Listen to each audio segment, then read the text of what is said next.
خصلتوں میں رہنا، میں پنے کی آرزوؤں میں رہنا، یہ چیزیں بھی اللہ تبارک و تعالیٰ کے لیے اللہ تعالیٰ اپنے بندے کے اندر دیکھنا نہیں چاہتا. تو ان چیزوں کو بدل کر کیا کرنا؟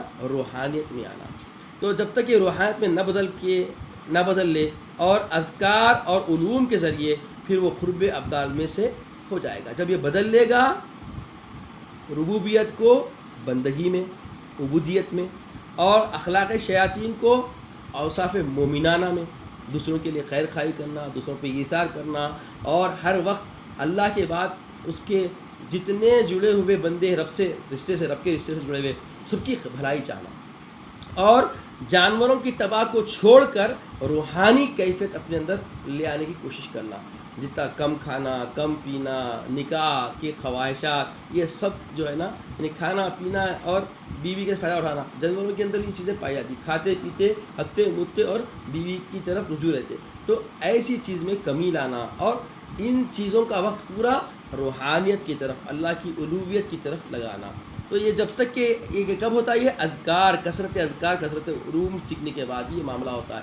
تو پھر وہ قرب ابدال میں ہو جائے گا. جب یہ چیزوں سے برات حاصل کر لے گا، ان چیزوں سے نکلنے کی جد و جہد کرے گا اور نکلنے کی منزل پہ چلا گیا، تو سمجھ جائیے اس کا معاملہ بالکل مختلف ہوگا. اس وصف کے حاصل کرنے کا طریقہ کیا ہے؟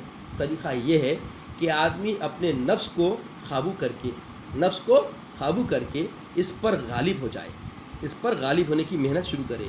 لیکن ایک دم اس پر قابو نہ پائے، بلکہ اس کے لیے تنگی پیدا کرے، آسانیاں پیدا نہ کرے. نہیں آپ ایک دم ایک لخت جکڑ لیں گے اپنے نفس کو تو دم گھٹ کے خود کو مار ڈالیں گے. تو ایسا نہیں. اس کا طریقہ بتدریج، یعنی آہستہ آہستہ، سلولی اس کی طرف آپ گرفت کرنا، اپنے آپ سے کوشش شروع کریں. تو آہستہ آہستہ کیا ہو جائے گا؟ انہیں خود بخود ٹھنڈا ہونا چلے گا. تو یہ آسان طریقہ انشاءاللہ میں بتاؤں گا. روزے سے بہتر کوئی اور طریقہ اس میں پایا نہیں جاتا. تو روزہ رہیں گے تو یہ سب چیزیں، روزے میں کیا ہوتا؟ خود بخود شہوت کو کم کرنے کی بھی کوشش شروع ہو جاتی، اور انانیت والے پہلو بھی آتے امٹ کے تو ارے روزہ ہوں خیال آتا. تو کیا کرتا بندہ؟ اللہ کی محبت کی خاطر کیا کرتا؟ اپنے آپ کو غصہ گھر میں نہیں کرتا، کسی سے بھی غصے سے بات نہیں کرتا، تکبر والی بات بھی نہیں کرتا، عاجزی انکساری آتی. اور شیاطینی جو اوصاف ہے، جو بات کرے کہ جو ہے نا کسی سے بھی نقصان کرنا یا ایسے کرنے کی کیفیتیں ہیں، یہ کیفیتیں بھی نہیں رہتی، بلکہ سب کی بھلائی، زیادہ خرچ کرنے کی جذبے آتے ہیں، افطار کروانے کے جذبے آتے ہیں. بہرکیف یہ چیزیں آسانیاں پیدا نہ کرے. مطلب اس طرح نفس کو اٹھنے والے خواہشات بڑھا رہے ہیں، روزہ رہ رہے ہیں مگر رات بھر کھاتے پھر رہے ہیں، تراویاں نہیں پڑھ رہی. تو یہ کیا ہے؟ آسانیاں پیدا کرنے کی چیزیں ہیں. تو یہ کرنے کے بجائے کیا کرنا چاہیے؟ جتنا افطار میں کھانا ہے بس افطار کافی ہے، پھر سحر کا انتظار کرنا. اب بیچ میں تھوڑا بہت کچھ آپ مناسب انداز سے، چھوٹی بھوک ہے اس کا نام جیسا بولتے ہیں ویسا کچھ کر لے، کوئی بات نہیں ہے. مگر جو انداز سے لوگ پتھر کا گوشت، دم کا گوشت، یہ وہ الا بتر، یہاں کی حلیم، ماں کی دلیم، بول کے دبا کے حریص جو کھاتے ہیں، یہ سارے آسانیاں پیدا کرنے والی چیزیں. تو آسانیاں پیدا نہ کرے، اس لیے کہ اگر یہ اس پر غالب نہیں آئے گا تو وہ اس پر غالب آ جائے گا. نفس پہ اگر بندہ غالب نہیں ہوا تو نفس کیا ہوگا؟ اس پر غالب آ جائے گا. اور اگر اس پر تنگی نہیں کرے گا تو یہ اس پر چھا جائے گا. اور تو اگر نفس پر کامیابی حاصل کرنے کا ارادہ ہے تو نفس کو اس کی خواہشات سے پیچھے مت جاؤ، نفس کی خواہشات کے پیچھے مت جاؤ اور نفس کے خواہشات کے پیچھے مت چلاؤ، بلکہ کیا کرو؟ اسے عادی آزمائش سے بچا کر رکھو. اور اگر تم اسے نہیں روکو گے تو وہ تمہیں بھی ساتھ لے جائے گا.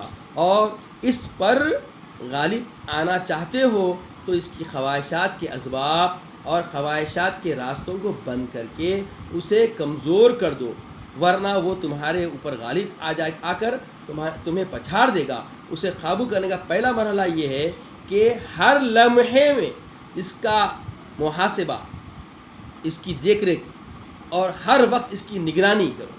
اس کے خیالات میں ہر خیال پر غور کرو. جب بھی کوئی خیال آیا فوری سوچو کہ یہ خیال روحانی ہے یا نفس کی پیروکاری ہے، اور اس پہ ہر یعنی دھیرے اس وجہ سے آپ دیکھیے اللہ والے کم بات کرتے، کم بولتے. جب بولنا ہے تو بڑے غور و خوض کے بعد منہ کھولتے، یعنی منہ کے اوپر سب سے پہلے پابندی، پھر ہاتھ کا چلانے کے اوپر پابندی، پھر پاؤں کے اٹھنے پر بھی پابندی، یہ سب پابندیاں خود اپنے محاسبے سے بندہ خود اپنے طور پر غور کر کے ہی اس کو ہر مرحلے کو طے کرنا ہے. ہر خیال پر غور کرو. اگر کوئی خیال اللہ کے لیے آئے تو اسے فوراً کر ڈالو, سوچو نہ اس کے بارے میں. جیسے آج لاک ڈاؤن کے بعد کثرت سے لوگ کیا کر رہے ہیں, بغیر سوچے سمجھے کیا کر رہے ہیں, اللہ کی راہ میں خرچ کر رہے ہیں, بے حساب اللہ کی راہ میں دے رہے ہیں. اور یہ دینے کا جو جذبہ ان کے اندر آ رہا ہے یہ اللہ کی طرف سے, کیونکہ اس میں کوئی مفاد پیش نظر نہیں ہے. وہ کوئی سوشل میڈیا پہ موویاں بنا کے نہیں ڈال رہی, اور کوئی لوگ دکھاوے کے لیے اس سے جے کاری, لوگوں سے کوئی تعریف کی خواہشات یا کوئی لوگوں کے سامنے بیان کرنے کی کوئی صورتیں نہیں بنا رہی, تو سمجھ جاؤ یہ خیر کا معاملہ, یہ اخلاص کے ساتھ جو کام کریے جائیں گے ایسے کام, یہ سارے کے سارے کیا ہوئیں گے, اپنے آپ کو قابو کرنا اور اللہ کی مرضی کو سمجھ کے چلنے کی طرف مائل ہونا ہے. اور غیر اللہ کے لیے ہے تو اسے فوراً مٹا دو. جب اللہ کے لیے خیال آیا تو کر گزرو, اور کوئی غیر اللہ کے لیے اس میں فائدہ پہنچانا, اس میں مطلب اپنی فائدے, اپنی ذات کے فائدے, یا کسی کو جو نا محبت میں فائدہ کروانے کے لیے کوئی چال چلنا ہے, کوئی معاملہ کرنا ہے, یعنی ایسا معاملہ اس کا حق ہے, اس کو دلا رہے ٹھیک ہے, حق ہے اس کو دلا رہے ٹھیک ہے, حق نہیں بلکہ کیا ہو رہا, اب وہ معلوم ہے کہ کیسا بھی اس کو کرائے تو اس کے ذریعے اپنے کو فائدہ ہوتا, تو گھوم پھر کے پھر اپنی فطرتاً جو نفس امارہ ہے اس طرف آنا پڑتا.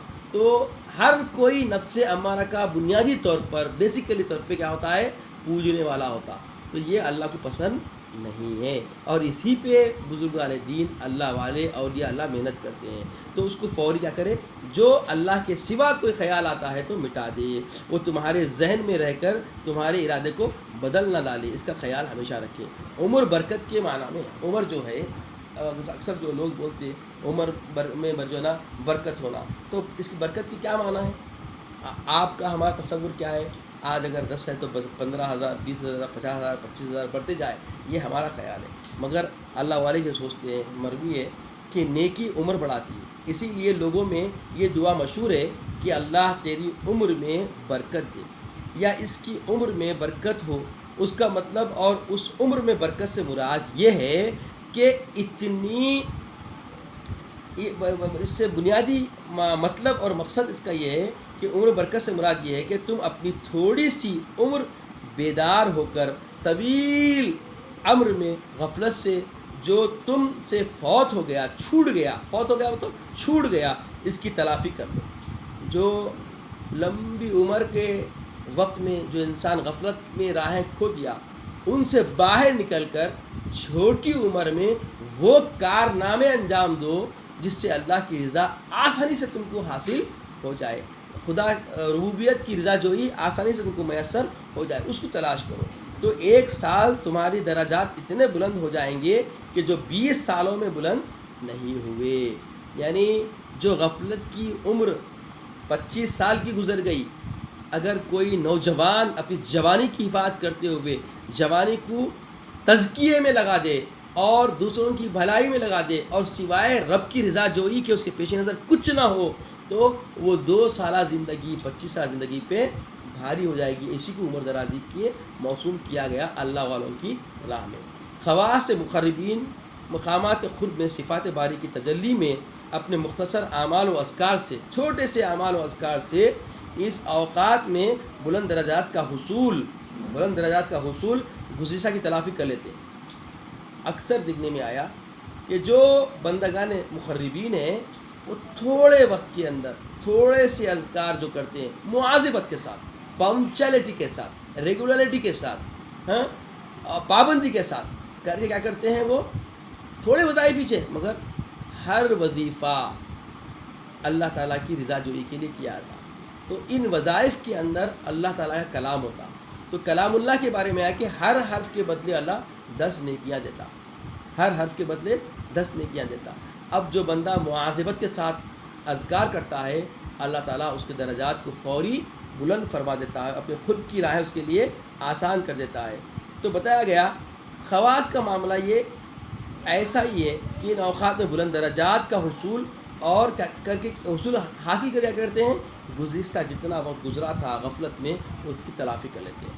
کیسے کر لیتے ہیں؟ کیونکہ تسبیح, تحلیل, حمد تدبر، تفکر، ذکر، مشاہدہ، قرب حبیب کی طرف نظر اور اس کے قرب ہو کر غافلین کے پہاڑوں جتنے اعمال سے افضل ہیں۔ غافلین لوگ تہجد پڑھ رہی ہیں، چاش پڑھ رہی ہیں، اشراق پڑھ رہی ہیں، مگر معاملات میں کچھ بھی نہیں ہے، معاملات میں کچھ بھی نہیں ہے، معاملات میں زیرو ہے، معاملات میں بالکل جو ہے نا بالکل بھٹکے ہوئے ہیں اور حقوق دینے میں بھٹکے ہوئے ہیں، اور کسی کے ساتھ معاملہ اگر کوئی حیات مند آ گیا تو اس حیات مند کے حیات مندی کا خیال کر کے اس کے لیے ایثار کرنے کی طرف کوئی ذریعہ رتی برابر بھی ان کے اندر کو تصور عمل کی طرف معاملہ نہیں ہے، تو سمجھ جائیے کہ یہ سارے لوگ غافلین ہیں، اور جتنے بڑے اذکار بھی کر لیں کوئی کام کے نہیں، مگر جو لوگ چند مہلت میں، چند لمحوں میں، چند زندگی کے پہلوؤں میں مختصر وقت میں اگر کوئی مواظبت کے ساتھ، پنکچولیٹی کے ساتھ کوئی اعمال کو شروع کرتا ہے اور معاملات میں صحیح رہتا ہے اور حقوق کے دینے میں صحیح رہتا ہے اور جو اللہ کی نعمتیں ملی اس کو خرچ کرنے میں اللہ کی رضا جوئی کا طالب رہتا ہے، تو اللہ سبحانہ و تعالی اس کے درجات کو بلند کرتا ہے، اس کے ہر عمل میں برکت دیتا ہے اور اس کو غافلین کی فہرست میں نکال کر اپنے بندوں کے مقربین بندوں میں شامل کر کے اس کے جتنے اعمال ہیں سب کے سب افضل بنا دیتا ہے، کیونکہ یہ لوگ اپنے اعمال میں اپنے نفوس کے قریب اور مخلوق کے مشاہدے میں ہوتے ہیں، نفس کے قریب ہوتے ہیں، نفس کے وہ تو کوسا نفس امرہ نہیں، نفس لوامہ، ملہمہ، راضیہ، یہ درجات نفس ہے جو بتدریج ترقی کی طرف جاتے ہیں، اور یہ ترقی نفس کی ہوتی رہتی ہے، اللہ کا قرب بالکل قریب تر ہوتا چلا جاتا ہے، ایک ایک پردہ جو ہمارے درمیان میں اللہ اور بندے کے درمیان میں حائل ہے وہ ہٹنا شروع ہوتا ہے۔ عارفین کا قیام بارگاہ الہی کے قریب اور حضور میں ایسا ہی ہے جیسا کسی عبادت گزار کی عبادت لیلۃ القدر میں ہو۔ دیکھیے آپ کتنی بڑی اہمیت کی بات ہے کہ عارفین کا قیام، عارفین جو اللہ تعالیٰ کی محبت میں جڑے ہوئے ہیں، ان کا جو معاملہ ہے کیا ہے، ان کا رات میں اٹھنا بارگاہ رب العزت کے قریب اور حضور میں ایسا ہی ہے جیسا کہ کسی عبادت گزار کی عبادت لیلۃ القدر میں ہو۔ اس کی ایک رات 1000 مہینوں سے بہتر ہے۔ بعض علماء فرماتے ہیں کہ عارف کی ہر رات لیلۃ القدر کی طرح ہے۔ عارف جو ہوتا ہے اللہ تعالیٰ کی محبت میں، اب دیکھیے کوئی معمولی بات نہیں ہے، جو 4 خصلتیں بتائی گئی یہ عمومی طور پہ ہر انسان میں پائی جاتی ہے اور ہر کوئی اس سے باخبر رہتا ہے، باخبر رہ کر اس سے گریز کرنا، اس سے بچنا، اس سے نکلنا ہر ایک کے بس میں نہیں ہوا کرتا، ہر کوئی اس کے پیچھے محنت نہیں کرتا، اور جو محنت کرنے کی توفیق جس کو ہو جاتی ان کا معاملہ یہ ہوتا ہے کہ رات میں اٹھ کے 4 رکعت تہجد پڑھتے ہیں، وہ 4 رکعت یا 2